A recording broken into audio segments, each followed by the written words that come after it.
Hello and welcome to the very first initial inauguration. We've had a really rubbish inauguration recently, so let's have a good inauguration for once of Tea Time with Name Explain. I am your host, Name Explain. You may also know me as Patrick. You probably know me on my other channel, but I wanted to make this series a podcast type thing. I'm not too sure what it's going to be, but it's going to be here on YouTube. It may end up on podcast-esque things. I'm just going to see how it goes. And it's like what it says it is. I've got a cup of tea, just chilling, just talking, just having a nice conversation with various other YouTubers, friends, anyone really. And my first host and slash guinea pig is Xander Toughness from the wonderful channel ARTexplains. Do you want to say hello, Xander? Hello there. I'm guinea to be here. Yes, and now I want to say thank you so much for being here, because we were chatting anyway, weren't we? We were. Yes, you put me in a video. I did, without running it past you first. So Without any sort of good sales, was like, oh, there I am, John. You know soliloquy. Yes, I do know soliloquy. Yeah. Oh, you guys did a video together, didn't you? Yes, on genetically modified organisms in. Don't know. Time makes no sense whatsoever when you're a graduate student. By the way, well, that's something we can talk about.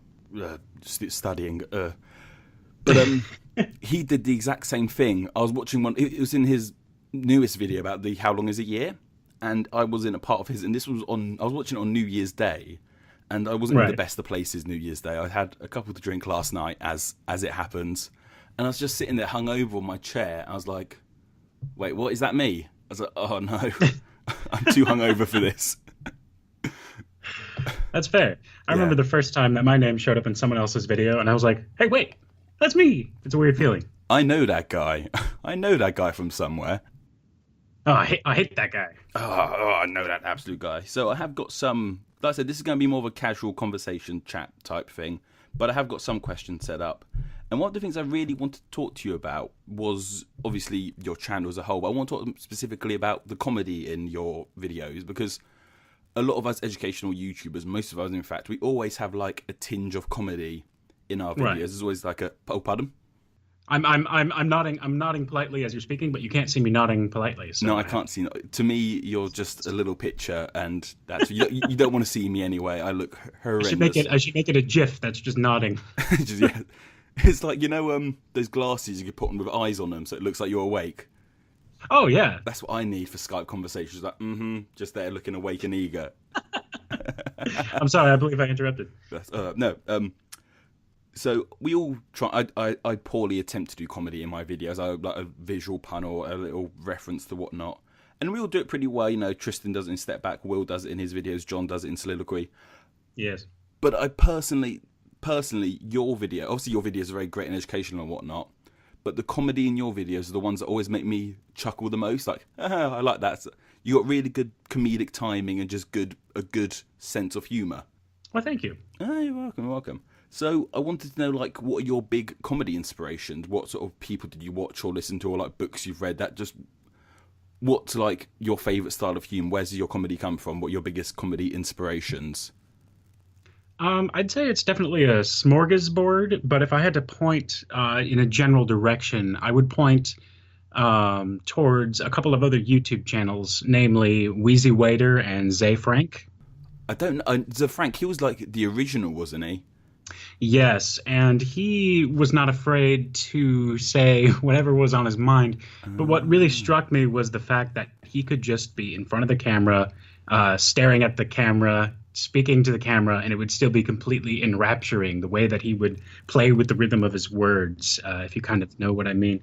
There's this one video by him. I always go back to this one video by him. It was from one of his more recent channels, and it's just called Cholesterol. That's the name of the video. And it's on his Xander channel. And he just tells a story, and it's just him talking to the camera.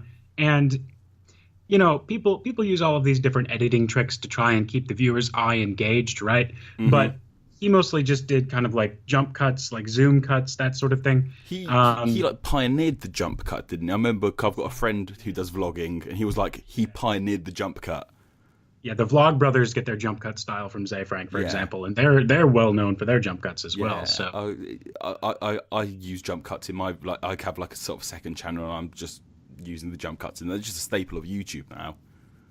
Oh yeah, absolutely. Some of my older videos make very good use of jump cuts, like around the room to different locations. But in that video, in that cholesterol video, he just tells a story about going to the doctor and getting his cholesterol checked, which doesn't sound like an interesting topic, but he pushes the boundaries in every direction. The rhythm. He at one point uses a hand gesture and then tells us that hand gesture didn't mean what we thought that it meant, and then kind of goes back. And it's an extremely funny video, but it's not like telling a joke. It's an entire performance. I always consider Zay Frank. I always consider him a performance artist. Yeah, right? Well, a stand-up comedian almost. Yeah, he strikes me in such a strange nerve that very few comedy bits strike. You know what I mean? Yeah, and I it get just that. kind of keeps you. It just draws you into a very strange place. Yeah. Plus, he stares unblinking at the camera. I know him, but I've never watched any of his stuff. Wheezy, on the other hand, I'm a humongous WheezyWaiter fan. I watch two vloggers. One of them's because he's a close friend of mine, and I've known him since we were in college, and I follow him on that. And Wheezy's just, he's great. He is a very, very, very enjoyable vlogger, and he's been doing this for years. Oh yeah, oh goodness, when did he start? 2007 or something? Yeah, I think he's been doing this for almost 10 years. One of the very, very early YouTubers. The first video I saw of his, because my other vlogging friend, we were in a college class together. He just leans over to me and goes, "I love it when the coffee's done." And I'm like, I was like, "Oh, okay, that's cool." And he went, "You don't know WheezyWaiter, do you?" I was like, "No, I don't know him." So he has just got this one video called "I Love It When the Coffee's Done," and it's this very, very, very bizarre video where he's just like, I think it's literally like, it's definitely a good gateway video because it's got clones in it, it's got eagle punching, it's got coffee, right? And it was a really good gateway video into Wheezy. All this stuff I'll link down below in the comments, sort of bits and bobs. So Zafrank, the cholesterol video, and we'll put Wheezy's coffee video in. So what I found interesting about Wheezy was I knew him before the proposal video. I sound like such a hipster just then. Oh, I knew him before the big video. Right. And I thought that was... Did you see that happen? Well, obviously not live, but did you see that when it first came out? Yeah, I saw the entire build up to it. I watch all of his videos when they come out. I recently did a complete rewatch of all of his material from the beginning to today, and he goes through so many different phases. Like, you know how people talk about Vincent van Gogh's phases or whatever. I was going to say like he had a blue period. Exactly. So WheezyWaiter kind of has those. Like at the very beginning, he does songs about breakfast. He's got his free bagel Friday, which is such a throwback joke these days because it just. But oh my goodness, it's incredible. That's what one of my friends said about Wheezy is the problem with Wheezy, the further in it goes, the more commitment there is. There's like if you want to subscribe now, you've got to be aware of everything that came before it, and like the further and further it goes on, the harder it is to like commit to subscribe. You got to commit to all the in jokes, all the crazy humor. You've got to buckle down. Go, okay, I've got to catch up on this. But you watched all the videos. Yep, I watched all of his videos, what is he up to, like 1,600, 1,400? I'm throwing out a number. It's well over 1,000. Yeah, because the proposal was the 1,000 one. Yes, and that's what I was going to say. Like I said, I actually left a channel comment on the WheezyWaiter channel that I didn't quite figure out what he was doing. Hindsight bias, of course. I'm like, oh yeah, like of course I knew he was spelling out titles. You had like a pinboard in your room. I had no idea. Strings going everywhere. Like yes. I've got a motel room rented in somewhere here in Iowa, and I just go there and I have push pins and strings and pictures. Tinfoil hat as well, of course. Well, yeah, I mean you can't travel outside without a tinfoil hat. That's just common sense. They can't let them get to you. But I have a channel comment on his channel that says something like, "Oh man, I'm so excited for the 1,000th video," something along those lines, right? I don't remember exactly what it says, and then it comes out, and I'm just kind of blown away. But I remember, or remember's not the right word. When I started my channel, I started all 10 of my first 10 videos with the letter B. Okay. Because I wanted to say that I was in like a beta phase or a beta phase, right? Okay then. I never really ended up making that joke in any of my videos, but the idea of the title of the video being part of the joke, like really kind of struck me, and I was like, this is absolutely brilliant. This is genius. Yeah, no, like he really pushes the boundaries in a lot of ways too, which is excellent. And his major inspiration is Ze Frank as well. He has this video. He did it about a year after starting his channel, roughly, and it's called Everything You Didn't Want to Know About WheezyWaiter or something along those lines. I don't remember the exact title at the moment, but he just talks about how one day he was told not to come into work at his job as a waiter, even though he really badly needed rent money. So he stayed home that day and he just watched Ze Frank videos like the whole day. And that just inspired him to do it himself. And that's when he was like, you know what, I'm going to do this. Yeah. And here he is now.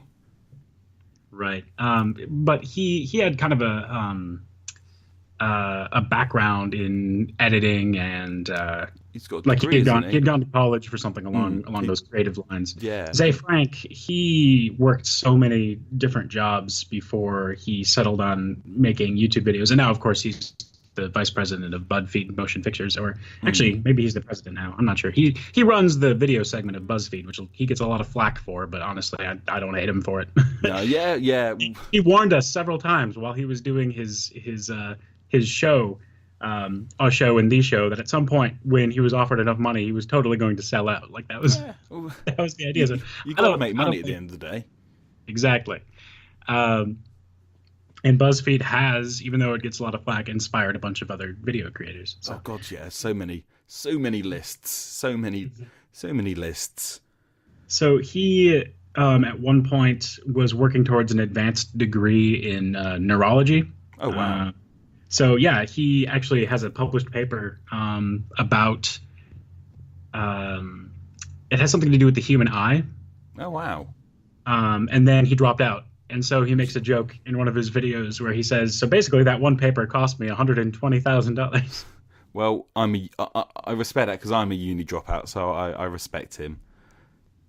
And I am someone who almost dropped out of college, but then I discovered psychology and fell madly in love with it. So I started out as a biology major. Okay, then. I came extremely close to dropping out. And then I was like, hey, wait a minute. Let's just completely change the direction in which I'm going. Let's just start it all again and see what happens. Exactly, and it worked out very well. So now I'm going for my PhD in cognitive psychology, where I study metacognition, which is thinking about thinking. So you're going to be Dr. Toughness? Yes. Oh, that is something I can talk for a long time about, because Dr. Toughness is kind of a tarnished name, because most Dr. Toughnesses belong to a kind of discredited field of chiropractic. Oh, are they your relatives, or is this like a dark family history? Well, both. So they're my distant relatives, and it's a dark family history of the Toughness Chiropractic Clinic. There's still at least one branch open, by the way, in 2017, which is incredible. Where does the name? It's such an awesome surname, Toughness. When we were emailing, and I saw that surname, I was like, that's such a fun surname. It's like a Roald Dahl name. Toughness. Yeah. And it's just like, do you know, obviously I'm name explained, so I've got to sort of delve into the names and whatnot. I think I've committed to this now. I'm stuck as name explain. What's the history of that name? So it's German. Okay. But it was originally Toughness. It was pronounced a little bit more, and it was spelled with a lot less letters. It was spelled Toffnes. So it was just 6 letters at first. Toughness. So I'm trying to say it in a German accent. Toughness. That sounded awful. I've just lost all my German subscribers. They're just gone. They're just gone now. They had their hand above the mouse button and they just like slapped it. Yeah, gone. Unsubscribe, done. Unsubscribe, go check. Yep, they're all gone. They're all gone now. Their reaction time was incredible. Amazing. And when my ancestors came over to America, it just kind of ended up getting changed. Kind of through the Ellis Island process. I can't promise you that it was actually on Ellis Island, but some people got their last names changed, either to sort of distance themselves or sort of create a new start, or just because it ended up getting changed for no clearly discernible reason. And so, two silent letters ended up getting added in really strange places. So the second T is normally pronounced silently. Some people pronounce it toughness or toughness. Yeah. And then the second S at the end is just to mess with you. Just to be evil. Honestly. Just to keep it going. So I can sound like a snake, toughness. Here we are. Yeah. So who are the chiropractors? Well, do they just break people's back? Are they like the Sweeney Todd of chiropractors? Here's something that you could definitely look into as an interesting bit of research. It's called the Toughness radiation detector. Wow. And it is a Quack medical device. And by Quack, of course, I mean it doesn't work. It does not work at all. Okay. It is a piece of pipe with plastic over the top of it. You just hit people with it to sort their back out. Kinda. Although some people use it by like hovering it over their body. Okay.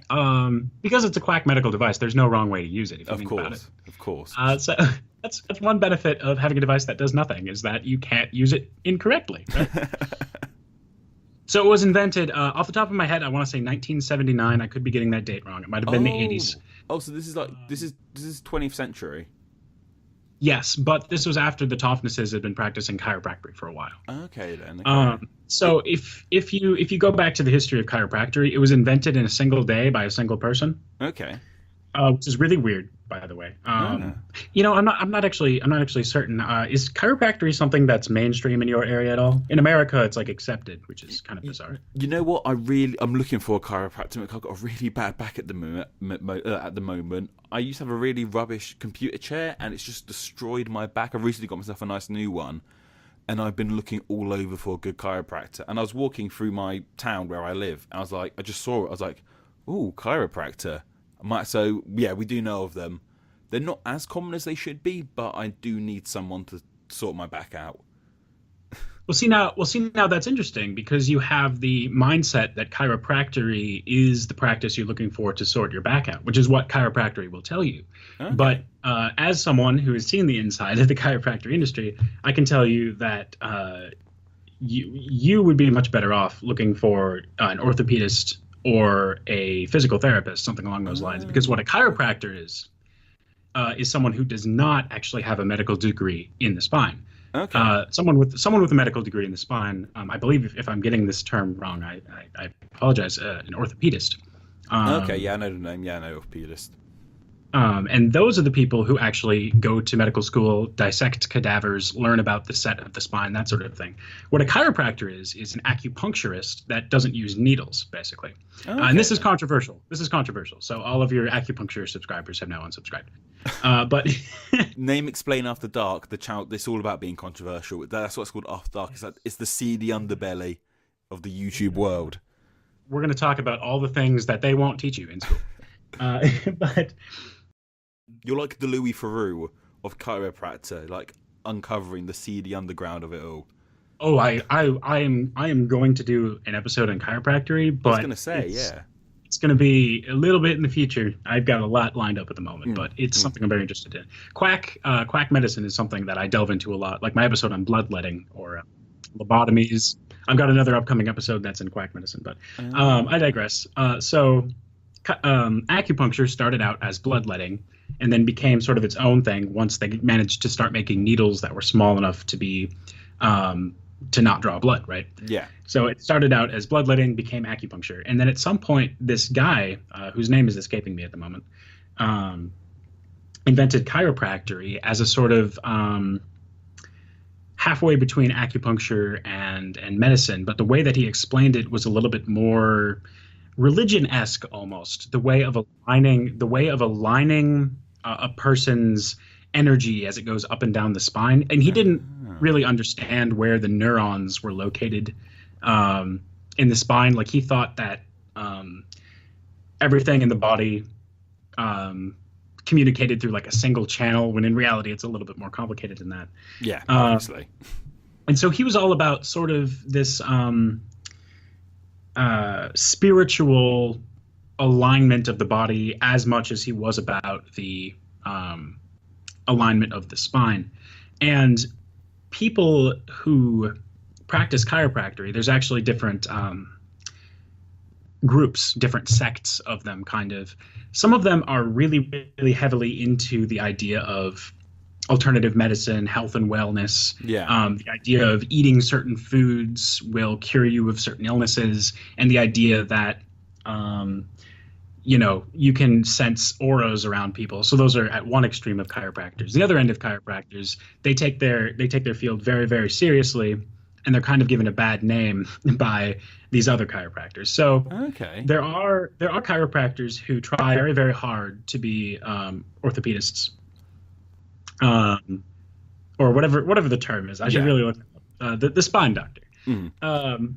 And they do not have the medical degree that a spine doctor has. Instead, they go through a different sort of training that's a little bit more like how to make the patient feel better, right? So they're all about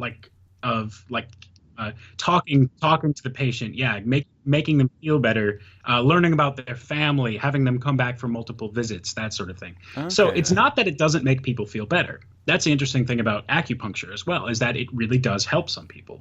But the reasons that it helps them, the reason that it helps them is much more akin to the placebo effect than it is to any sort of alignment of the spine issue. In fact, and this is something that I found out very recently, a lot of insurance claims that pay out for chiropractic accidents pay out because of the spinal adjustments in a way that can permanently damage people's spinal cord and the related areas in the neck. Because if you think about classic chiropractor, where they adjust the neck by twisting it a little bit, if you twist the neck too far, the bone that's at the very near top of the spine, which is, I believe it's called the atlas, if that twists too much, it can pinch a blood vessel. Which can cause a certain type of stroke in the brain that is sort of like delayed. So it doesn't happen immediately when you get the neck adjustment, but it can happen, hours or days later, when the chiropractor isn't necessarily seen as the responsible party, and yet the insurance does understand that they need to sort of protect against that, and a lot of payouts have been for these really unfortunate accidents where neck adjustments have gone too far, kind of. So chiropractic isn't something that can be entirely dismissed with a hand wave. Some people treat it that way, but it also isn't something that should be as wholeheartedly accepted as a medical practice. It's right on that line. And a good example of this is that they're not exactly allowed in America to advertise their claims that they advertise in private pamphlets. So they can't say the same things in an advertisement that they can say in a requested pamphlet. So let's say you've been to the chiropractor before, and there's a private mailing list, and they send you these pamphlets saying, like, this is what chiropractic can do for you. It can help cure your headaches, for example. They're not allowed to say that on television, for example. I can imagine. So they have these very interesting ways of sort of getting around these rules. Like on their websites, they'll say, contact us for a pamphlet, right? Instead of saying things like instead of just saying it straight up there, they're saying, if you want the real lowdown, here's what we can't tell you in public. The rules and regulations are different in different places. So I'm sure there are other categories and ways around it, but the Toughness radiation detector was banned by the FDA. So the Food and Drug Administration in the United States, they're supposed to make sure that consumers are safe, right? And they decided that this Toughness radiation detector was enough of a scam that it was harming consumers, and so they banned it. So it is illegal. It is illegal in the United States to carry a Toughness radiation detector across state lines. And that's what my last name is known for, right? So if you say Dr. Toughness, you don't think of Xander Toughness, the psychologist, partly because I haven't heard of YouTuber, of course. Yes, right. Isn't that YouTube guy? Yeah. I know him. You think of this Quack medical device that as recently as just about a decade ago, there were people caught smuggling them across the borders. This is still going on. That's crazy. It sounds like It sounds like the sort of thing. Remember in old comic books, there'd be like the rubbish advertisement. Oh, X-ray spect. It sounds like it should be advertised in that sort of area, like the Xander radio. Oh, I need to get myself one of those. Send off your 50 cent and you'll get one in the mail. Oh, mummy, can I have one, please? Sounds like that sort of thing. You know, that would be a great product to like advertise my channel, right? Yes. Except it would be illegal for me to sell them. So who's selling them? Who's distributing them? Is it still in your family?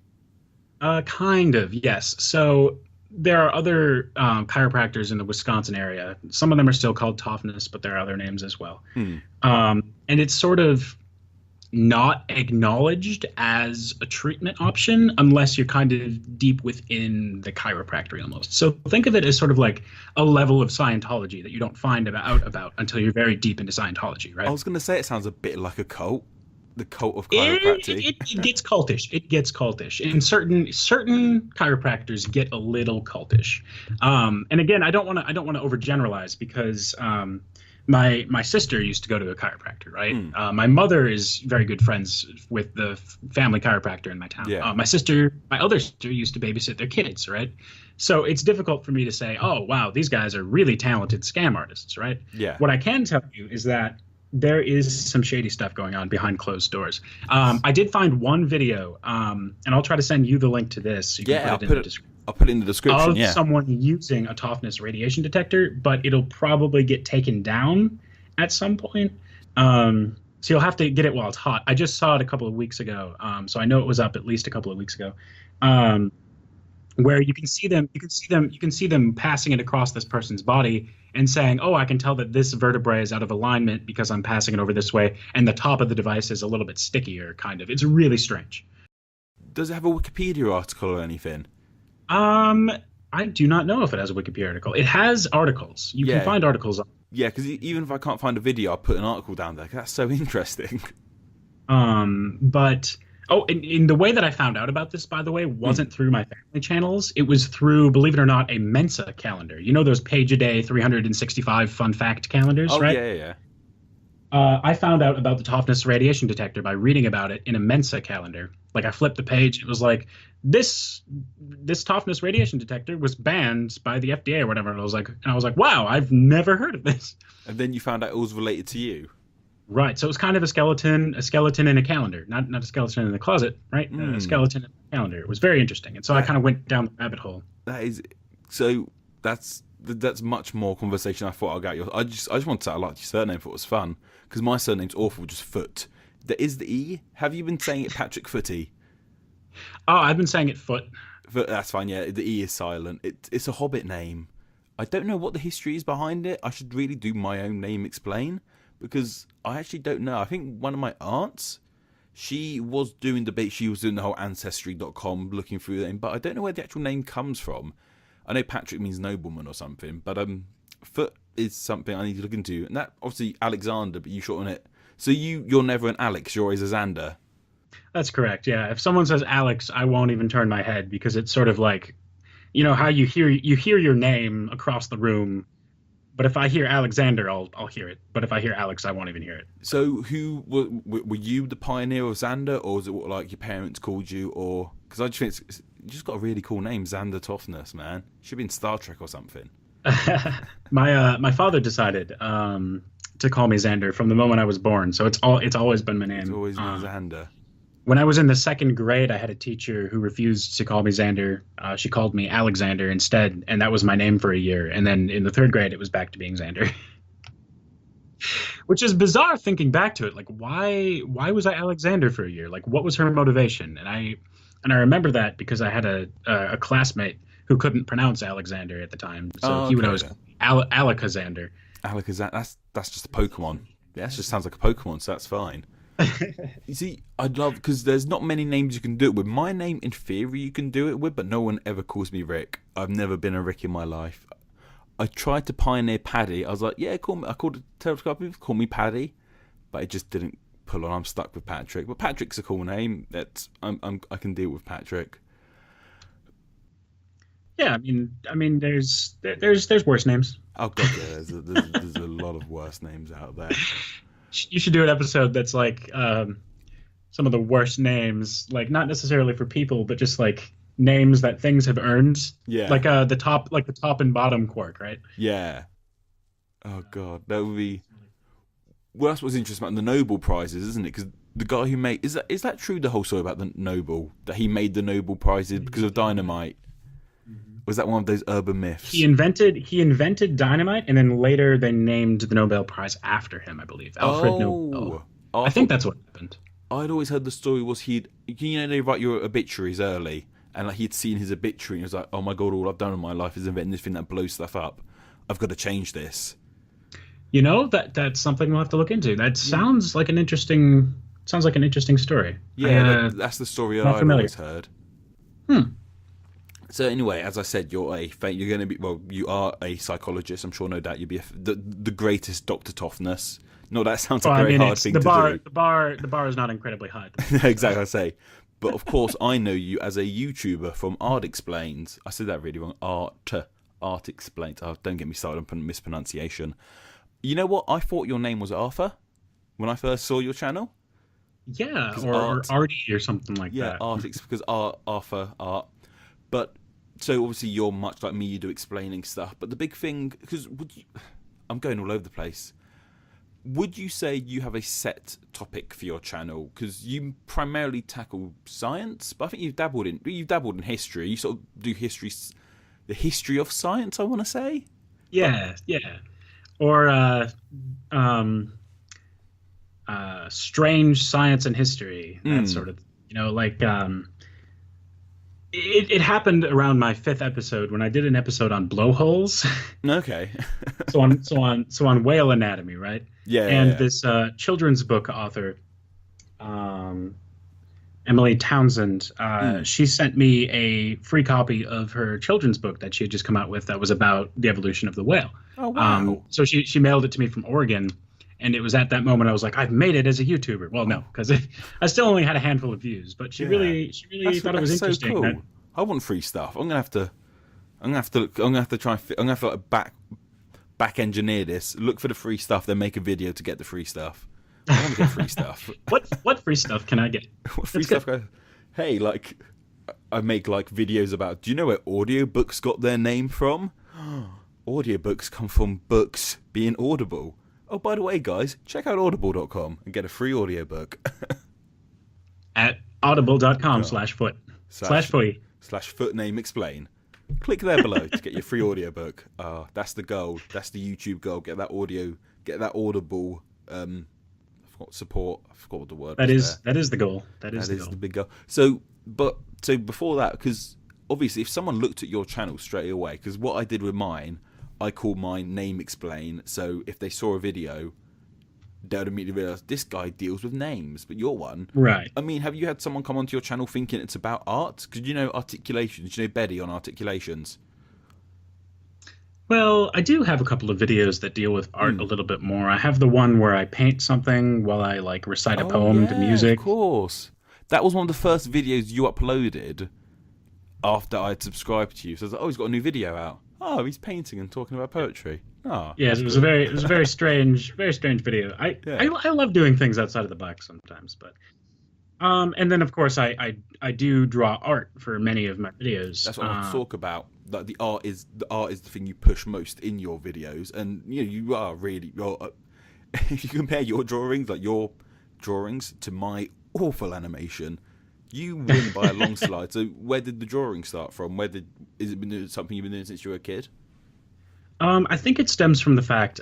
So my initials are ART. So that's where the channel name comes from. Oh, okay then. So it's Alexander Toughness, and then my middle name is R. Okay. And I kind of wanted it to be a pun, I guess.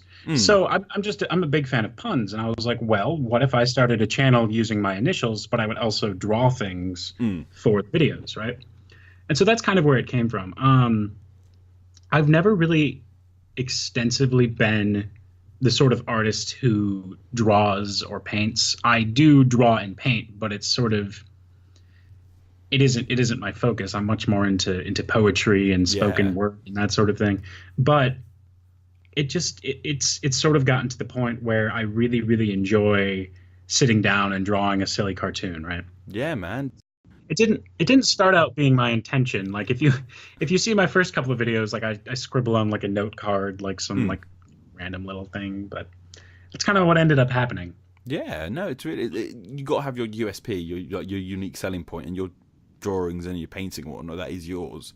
How long do they take to make? Because they're really good, and like I think my videos take a while because I'm sitting here like slaving over like my iPad I used to draw all my awful things on.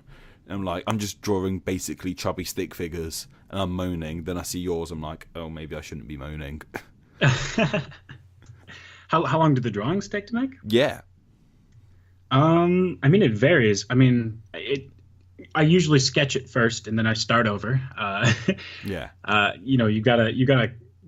I start with the joke. yeah. Right. So I start with some silly offhand comment that I have. I imagine what that might look like, and then I kind of just have to start sketching it out. I'm a terrible visual imagery person. Like Oh, if I'm not scribbling, like it's um, some people can imagine like diagrams and like flow charts in their heads. I have a terrible time doing that. So I start with a blank sheet of paper. I sketch it out in pencil first.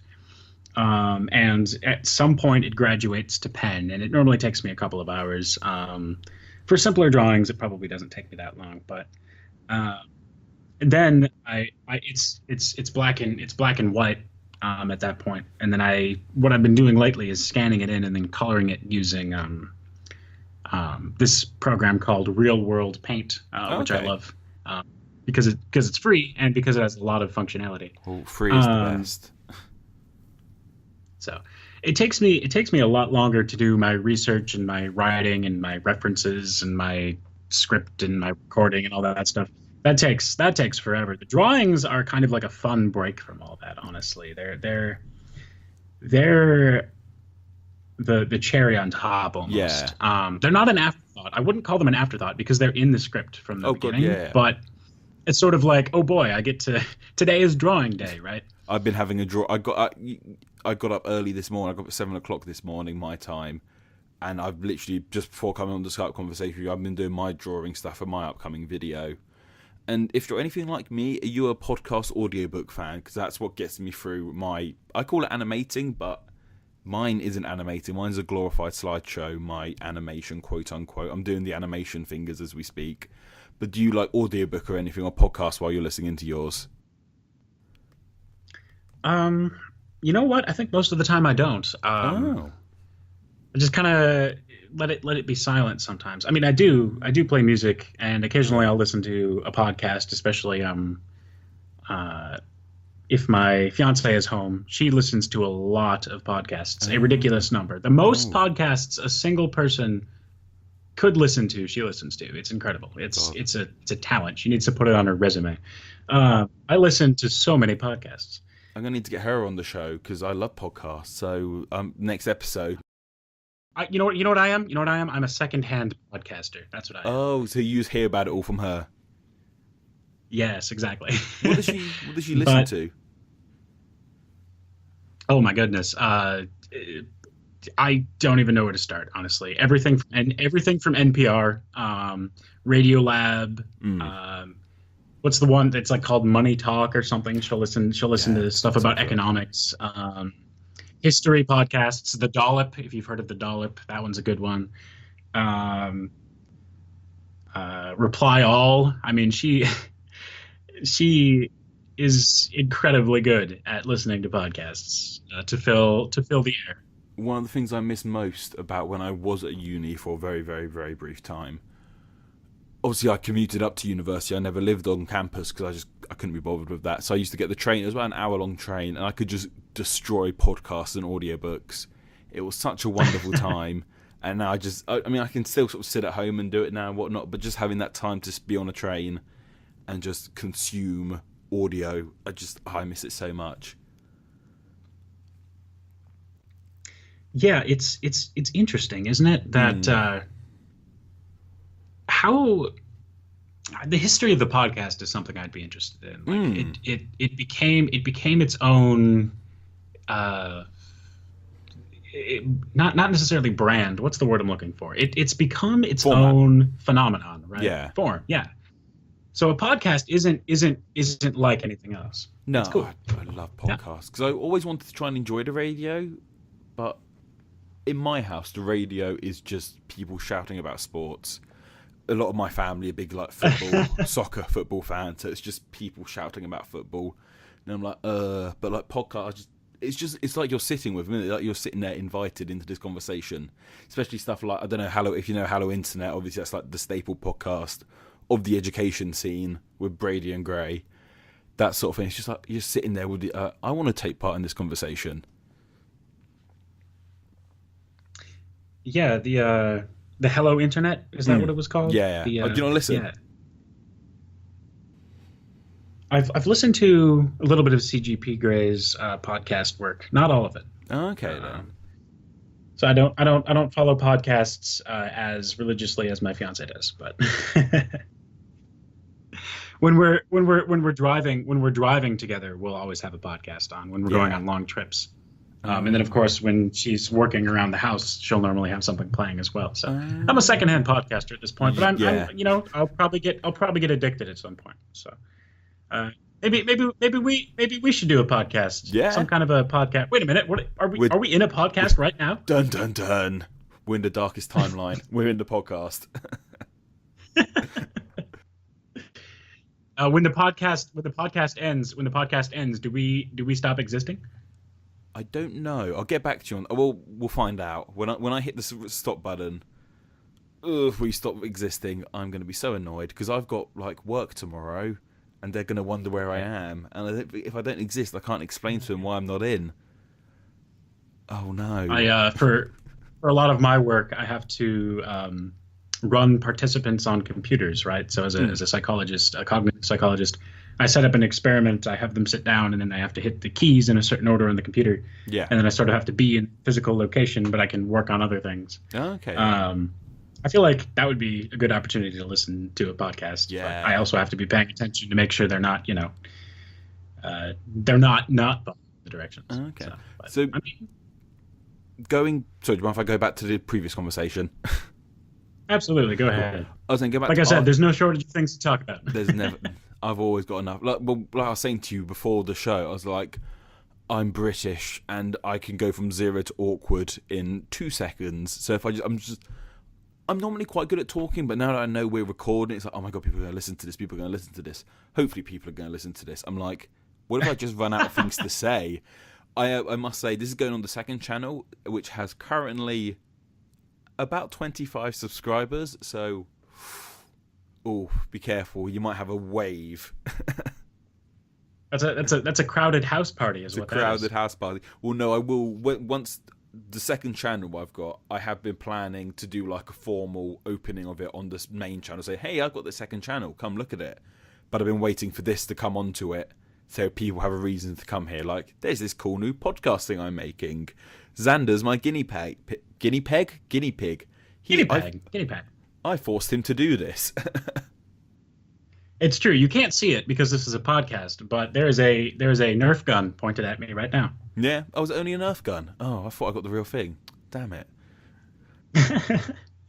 You got the budget assassin. Oh no, but no, because even when I was messaging, I was like, "Hey, do this thing with me. No one will probably listen to it, but do it with me anyway." Well, that's the best place to start a project, though, right? Because if you get famous overnight, like, where do you go from there? Exactly. Like, I think about it. I started my channel in 2014. I uploaded my first video. If I had gotten an influx of people, and I don't know why I would have, but let's say a miracle happened, right? You panic. You don't know where to go next. I've had time to develop and need that slow build up. Figure out. Exactly. So, I mean, not that my first video is bad, but it has no sound editing. It has no, good video editing. Like the jump cuts are kind of interfere at certain points. Like, you know what I mean? Like, overnight success is not necessarily what you're going for. So, I told myself when I started, I was like, I'm going to give myself 4 years. Okay. It's going to be 4 years, and then I'm going to have a steady audience. Yeah, and I'm only, a little bit over halfway through that. So I'm very happy with where. Yeah, you're doing really well, man. But I'm lucky because my first video, obviously it's not as good as my current. I mean, my first video on Name Explain, obviously that isn't as good as the stuff it's doing now, but I've been doing YouTube videos around on various other channels for a very, very long time. Even if it's like, I think I'm not even going to, I might have to link one down below. I think there's videos of like a 14-year-old me playing ukulele on YouTube somewhere. Nice. So I've been doing this, I've been sort of flirting with YouTube, and even the channel I did before Name Explain called Useless Theory, that is awful, simply atrocious. I do reference it sometimes, but I keep it there because I'm like, this is how awful I was. So if everything I had ever made on YouTube was on under one channel, there would be this evolution from like literally someone with like this little 12-year-old kid just out filming to what it is now. But luckily I cut it clean. I was like, let's just start a whole new thing on Name Explain so it looks more presentable straight from the start. But that would be interesting. If all of my stuff was under one channel, that would be a very interesting roller coaster, and I'd probably crawl into a hole and die because it'd be so embarrassing. If anyone finds like chubby tween Patrick playing ukulele, by the way, just put the comment down below, and yeah, you'll get an internet point. I'm not too sure what your internet point will be, but that'd be very impressive because I think even I've lost them. I might have to hunt them down again, and maybe I've lost the account details for that channel, so they're stuck there basically. It'll be a bit of a an archaeological dig. It'll be like, you know, at the end internet. of the first Indiana Jones, like the big warehouse full of boxes. My abandoned. Except the YouTube boxes stuff. are web pages. The boxes are web Oh pages. man, how long would it take to check every web page? That would take a while. Oh, we need to get we don't have any maths educational YouTubers, do we, in our little group? I do not think so. No. I've got a friend who's good at maths. I might tell him to make a maths YouTube channel. And then he'll get sucked into this. He'll get sucked into this whole pyramid scheme. That's how it happens. You got to get people sucked into it. But anyway, there is a point to what I'm going to say. Because I was talking about your old channel, talking about art. I want to talk to you about artists because I'm saying you do art yourself. How much of a big knowledge of art do you have? Because I'd say I have a higher than average knowledge of art. But if you start whacking out all these really big names, I'm going to be like, I have no idea what you're talking about, Xander. I am a fan of art, yes. I wouldn't say I'm a fan of art history. Okay. I'm a fan of exploring mediums, and occasionally I'll run across somebody who really speaks to me. And I can tell you, my most inspirational artist is definitely Marcel Duchamp, which is a French last name, and I am terrible at pronouncing French last names, so I apologize. But I love sculpture, and he has a couple of sculptures, but they aren't exactly sculptures. My favorite piece by him, he took a wheel off of a bicycle, and he attached it to the top of a stool, therefore ruining both objects. Okay, then. So if you imagine a three-legged stool with a wheel jutting out the top of it, and the wheel spins, right? Yeah. But he's somehow taken two functional objects and made them both useless in the name of art. That's great. And he was sort of a meta artist, right? Marcel Duchamp. And Marcel Duchamp. I'm googling it as we speak. I'm on the moment. I do quite like that actually. He's wonderful and definitely insane. All the best art. So there comes a point. One time he sent a piece of his art by mail, I believe, or by parcel delivered to a museum, and they accidentally dropped it and broke part of it, and it was a glass panel installation. And the museum was like, what should we do about this? And Duchamp looked at the damage and said, you know what? This actually enhances the piece. Hang it up anyway. And I love that flexibility. Yeah, artists, they're like the original rock stars. There's this great picture of Dali, Salvador Dali. I think he's coming out of the underground in Paris, and he's just got his pet anteater with him, just on a lead, just walking out of an anteater. I was like, artists are the original rock stars. I mean, Dali was a bit of a strange man, but his art is fantastic. I'm a big fan of Dali. Oh, absolutely. Yeah. Everyone, of course, thinks of the melting clocks. Right? Yeah. I was so close to seeing that. I was going to go to New York. I was going to go to New York last year, but not only think. And it's in the MoMA in New York. It's in a room with the Guernica, Picasso's Guernica, and Starry Night by Van Gogh. Oh, Guernica, yes, Guernica. and I was really annoyingly planned to sell through, so I didn't get to go in the end. But like the main reason I want to go is I want to stand in that room, but I never got it. Maybe this year, who knows? But you said poetry as well. Yeah. My goodness, poetry is Life. Do you keep any of your like really old notebooks?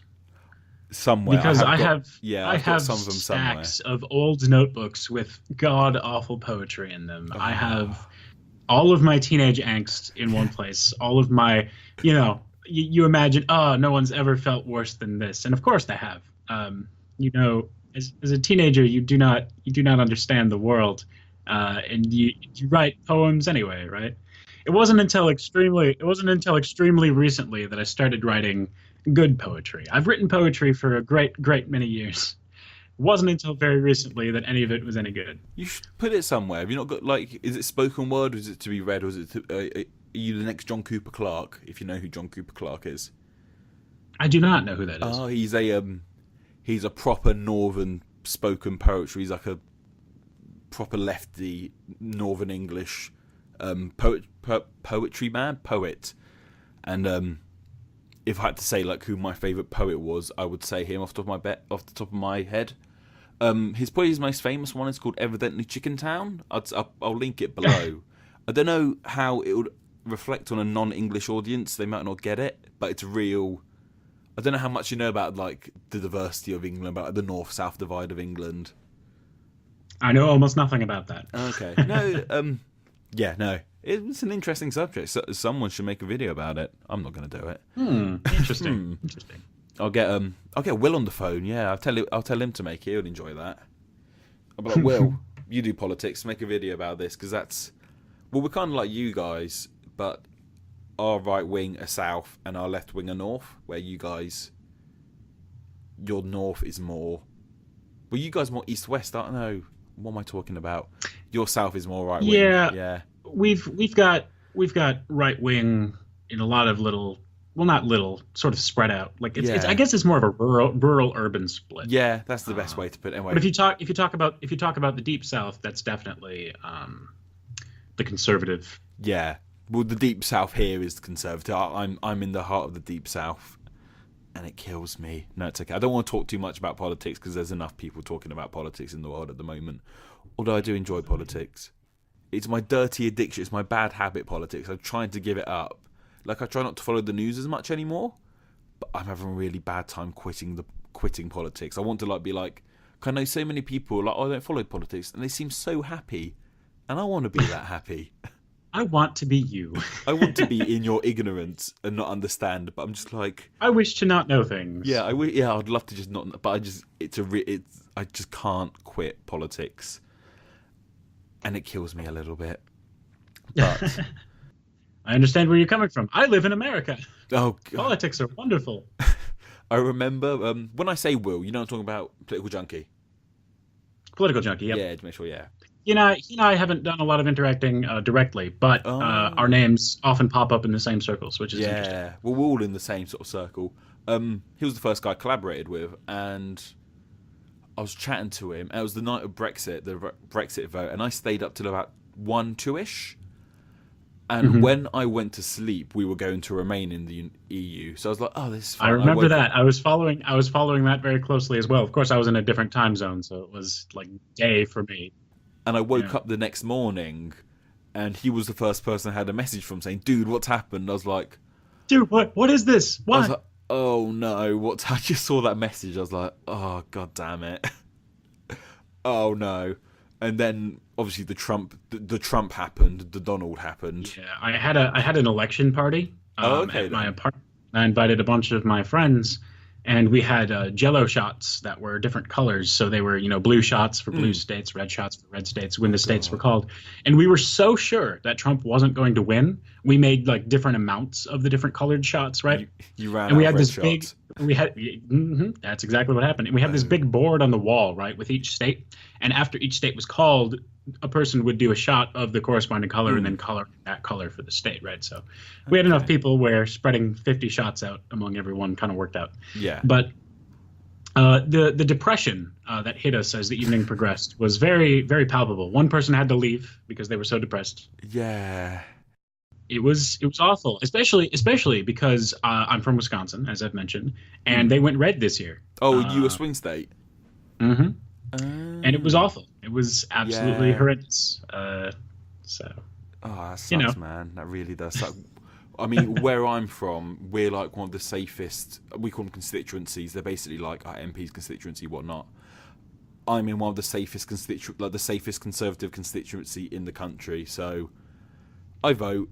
It doesn't really amount to much. I'm basically I'm throwing a pebble in a tornado. I'm just like, right. but that must suck being in a. I mean, has it been Democrat? When was it Democrat during Obama? I take it. It was, yes, yes, it was. Ah. I currently live in Iowa, which is just south of Wisconsin. So it's basically the dead center of the United States. Not exactly. It's a little bit off center, but it's Middle America, isn't it? right. And I'm in the most Democratic part of an extremely Republican state. So it's a red state with like blue cities, of course. So it's Okay, like the then. urban rural split. So I live in an incredibly diverse city with lots of really interesting people and lots of different customs and whatnot. But if Ah. you drive just a little bit out of the city, there's Trump signs everywhere, and it's not a very tolerant area, See, unfortunately. I live in one of those towns. If you drive a bit away from the nice city and you get to one of those towns stuck in their ways, I live in one of those towns. The aim is to get out soon. Hopefully, it's Hey, at least you've got the internet. yeah, oh, exactly. I say I live on the internet because people always are you always looking at your phone. I'm like, what on my phone is nicer than what's outside? As awful as that sounds, oh, that makes me sound so awful. I think the cure though is to actually engage with some of the younger people and some of the older people in Oh these God, areas yeah, need to get together and have discussions, which just yeah. isn't something we really have the format for, uh, which is unfortunate because when us younger generation talk to each other, we a little bit more. I'm not Understanding, sure what the word is. Understanding, right? yeah, open, We we kind of have grown up with this idea of interconnectedness mm. more so than someone who is used to communicating through other formats. Not that there's Mm. anything wrong with other formats. I Oh good love lord, no. handwritten letters. I love newspapers, but it's the internet does something to people. Yeah, and you can get stuck in your own internet, like your own little bubble, like your own little social media bubble, where all around. Because that's the thing. Like my Twitter feed is very anti-Trump, and you're Right, so right, right. used to your internet, you can't comprehend how anyone thinks any differently. But clearly, if you sort of like, just a couple clicks away, you can get to like like on Reddit. You get to the Donald on Reddit. You're like, oh, I forget people think like this. I yeah, it's the bubble that we put ourselves in, and Mm. I yeah, I'm guilty of it too. Every once in a while, I'll jump out of it to just be like, are there really people who have this opinion, and how do they justify it, right? And I'll kind of jump onto a strange website, one of these chiropractic websites, or one Yeah, of these fall down the rabbit for hole. for an upcoming video, some of these websites that argue that whale evolution is impossible, right? And I kind of wade into it, and I'm trying to sort of like figure out where they're coming from, right? And it can be very difficult if you're used to staying in your comfort zone, right? And I think that would be ideal to actually. I mean, I don't have discussion with my relatives that I disagree with. I just try to avoid them, right? Yeah, no, I'm the same. I get angry when I read their Facebook posts, but I don't do anything about it. It is good to challenge yourself though, because I mean, the left can be just as so we've really gone. I said we weren't talking about politics, but we are now. The left can be just as stuck in their ways as the right can be. Oh, absolutely, You can absolutely. easily. It is good to challenge and to get news from other sources. I mean, for one of my most recent videos, the celebrity baby names video, I had to delve into the Daily Mail's website. I don't know if you know much about the Daily Mail. Dailymail.uk. Yep, that's Yeah. that's something over here in America that pops up quite frequently. Actually, it's one of the .uk websites that's a frequent flyer over here. Actually, See, to you guys, it's just a website. It's just a glossy new. The Daily Mail. It's actually it's one of the oldest newspapers, and it's not a nice. It's not a nice newspaper. It's just a horrible tabloid, and that's what's more associated with over here. And for that celebrity baby name video, I had to go onto the dailymail.com .co.uk even. I was like, oh god, I'm going into the darkest part of the internet. I'm going into the darkest corners. This is the darkest timeline. Yeah, this is the darkest. I was so glad when I said that you got what I meant. I was like, I'm just gonna say it. I hope you've seen Community. Let's just go. Let's just go with that reference. Oh dear. So, one last thing I want to talk to you about, because I think you said yourself you've got plans today, haven't you? Yeah, I need to be somewhere at some point. Yeah, I need to be somewhere. I just want to talk about pets, because you've got your rats in a couple of your videos, and rats are fantastic. So I thought we'll get out of the dark places. We'll go to nice pets. Talk to me about your pets. You got two. Was it 2 rats? You said. Yes, so I've had a total of 6 rats over the course of my tenure of having rats, because they don't have very long lifespans. Yeah, that's why I couldn't do them. I couldn't handle. Yeah, and you get attached to them. They're just as, you can get just as attached to them as you can to a dog or a cat. Oh, but they love people. They'll come sit on your shoulder. They'll come when you call them. They know their names. Sort of thing. Do you have rats because of your scientific background? Like, did you save them from the labs or anything, or do you just like them? Sort of, almost. So I have trained rats before in the lab as a psychologist. Okay. But the rats that I own are not the same rats that I trained in the lab. Oh, okay. But I think because of my background training rats, I kind of fell in love with them a little bit. But it was what ended up making the decision a little bit also was that in the apartment that we live in and the time that Elizabeth and I have to devote to our studies, having a dog or a cat would be very difficult. And I was kind of like, well, what if we tried rats? And so for an anniversary present, for our 6-year anniversary, I just, on a whim, I bought all of the, cages and food and everything and bedding for the rats and surprised her and just on a whim. Oh, that's amazing. That's so nice. Yeah, exactly. An anniversary gift, some rats. She grew up with a lot of pets as a kid. Yeah. So what are they called? What are your 2 current rats called? They're Mockingbird and Celine. Celine. Yes. So we had the rats that have appeared in my videos have unfortunately all passed away, which I'm sorry to hear about that. Just very sad. Yeah. It's just the timeline thing, but it's the darkest timeline. Yeah, Mockingbird is definitely a bird because she perches on wooden sticks and platforms in her cage all the time and just kind of stares at you while you're eating. That's her favorite thing to do. Does she come from? Sorry to interrupt. Does she come from the Harper Lee To Kill a Mockingbird? Actually, her name pre-existed when we adopted her. Oh, so okay, both Celine and Mockingbird are retired breeding rats. Oh, okay then. So they came from a rattery, as they call rat breeding establishments, right? A rattery. Mockingbird was retired because she was past her breeding age, and so we adopted her and Celine. The adoption took place in a flooded parking lot. Sounds really shady. It was. There was a flash flood while we were meeting the rattery director, and she gave us the rats. And then the parking lot flooded, and we just kind of wait there with the rats in our car with us until the water drained away. Did the lady from the rattery shake your hand and then pass the baby rats into your hand as you shook hands, and then you just walk straight off? Sort of. I mean, there's paperwork because they are an official pedigree. So we had to sign a form saying that we would let them know if the rats passed away, so they could determine their lifespan, that sort of thing. Yeah. Oh yeah. For their official records. So there was a little bit more involved in that. She passed us a binder that we had to try and keep the insides from getting wet, even though there was rain, right? And we had to sign some forms, and then we passed them back to her, and then she gave us the rats. So, trying to remember, it was outside of a dining establishment. So a restaurant, but it was kind of near where the rattery operates, and it was just kind of a convenient place that we could type into our GPS to meet. So it wasn't a shady back alley deal. We decided to meet in the parking lot. It just shady happened. Back alley rat deals. So, right, exactly. Well, I mean, rats like alleys, so it's not. They do. I was saying before we started recording, but then I told you to be quiet. I was like, "Don't talk about this now. Wait for it to record." You were saying they were having a bit of a domestic issue. Yes. So. Rats, male rats, they have this behavior called boxing. And female rats have this behavior called aggressive grooming, right? Oh. So one rat will pin down another rat and will clean their fur aggressively as a sort of form of dominance. It's really kind of bizarre, and it's cute. But sometimes it goes too far. And unfortunately, they've been biting each other's ears, and so we've separated them. Oh, bless them. We think it might have been because we had a visitor over the weekend who was here, and maybe they weren't used to having so many people around, and they were so much of a fight.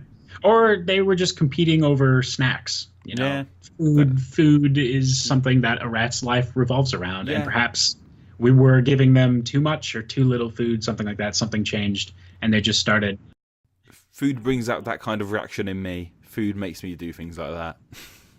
Get angry. So it's understandable. It's understandable, but we just put them back together last night, and there hasn't been any incidents so far. So hopefully it's passed. Oh, that's good. And they'll go back to being friends. They're a bonded pair of females. Yeah. So they've grown up together. They've spent practically their entire lives together. Because you can't have just one rat. You got to have multiple rats. Yeah. Otherwise, they get sick from being lonely, which is kind of a sad fact about rats. So you always want to have at least two. See, my pet's pretty much the complete opposite of yours. I've got a pet tortoise. Oh, yeah? Yeah. That is the complete opposite. It is, because they live forever.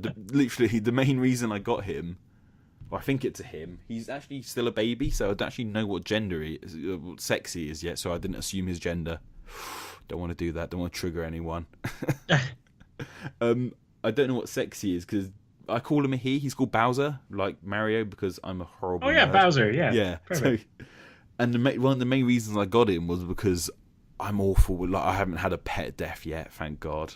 I've got a couple dogs as well, but they're like the family dogs. They're not my dogs. But I wanted something that will grow old. And in theory, he should live for quite a while. And hopefully I will die before him, so I don't have to deal with him dying. Because that sounds awful, but I would rather die before him than he dies before me. You'll have to transfer his guardianship in your will. You have to be like, I will my tortoise to your children or your mailman or something. Yeah, my grandkids will be waiting like, oh yeah, tortoise, and they'll be like, the mailman gets it, like, oh. But they prefer to live alone. It's easier to look after one tortoise because two men will fight, and a guy and a girl will do what they're meant to do. Right. I think I follow. Yeah, I think you're a big boy now, Xander. You can ask your fiance about the birds and the bees if you're getting a bit confused. Elizabeth, I had this confusing conversation about why male and female tortoises shouldn't be kept together. I was hoping you could shed some light. Maybe next time. Well, this is called Name Explain After Dark, after all. So, on that note about tortoise lovemaking, I think we should call it because I unfortunately need to be somewhere. But I hope you enjoyed this, Xander. I hope you enjoyed being my guinea pig, or my lab rat, I suppose should be a more appropriate term. Ah, yes, a lab rat. And yes, I absolutely enjoyed it. Let's do it again sometime. Thank you very much for coming on. I'm paranoid that this recording has completely failed. There's a timer going, so I presume it's definitely recording. I'm just worried it's going to sound awful.